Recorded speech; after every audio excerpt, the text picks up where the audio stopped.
Hi all, Mr. Burns, Team CKZ.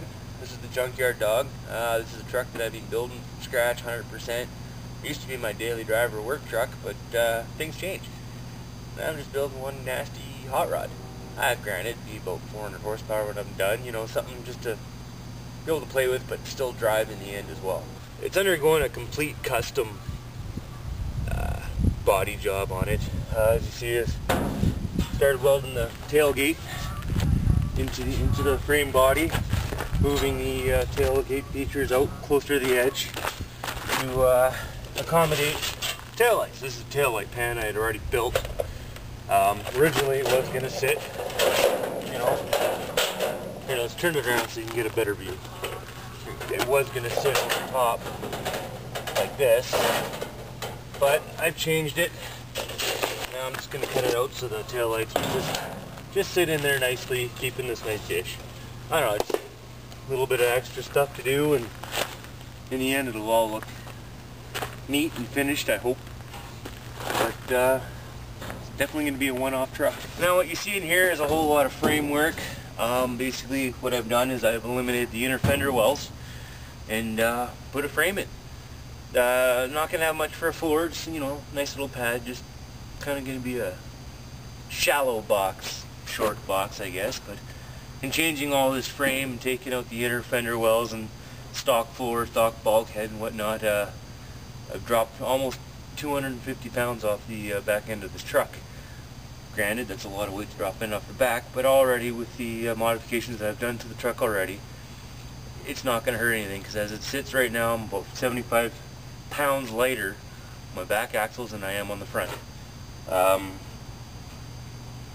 lot of finish up work to do now, but it's coming together. It's roughing up, but just got to keep on keeping on, busting ass.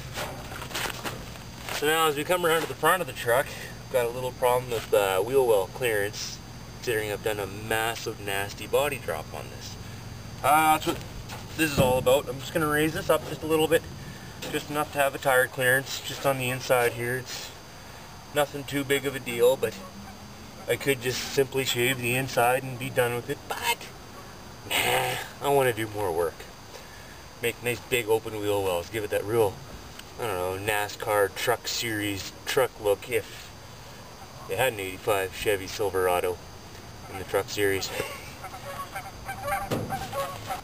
The main thing you got to keep in mind with this truck here is it's built mainly out of recycled materials.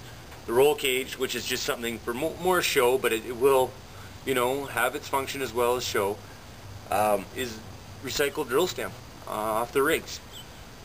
The V-bars here, well, they're actually off old pipe clamps that I just never used. Of course, the hood I brought back from Vancouver with me from my buddy's Suburban. The interior here is all built out of my Camaro. Most of this metal that I've been using have actually cut out from old box panels. Hoods, doors, you name it, I gotta use it. Almost every component in this truck come out of a vehicle that I drove for quite some time. The entire interior, like I said, was my 85 Camaro Z28.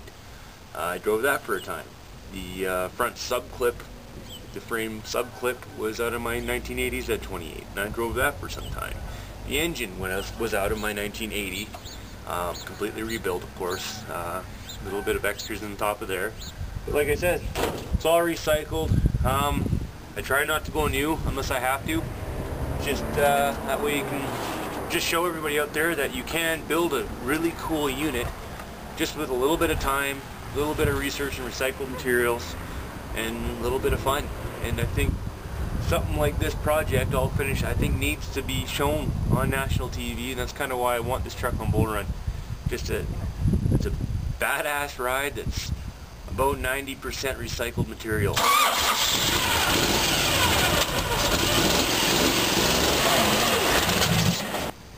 So in the end, my friends, remember, Team CKZ, Bull Run, Season 4.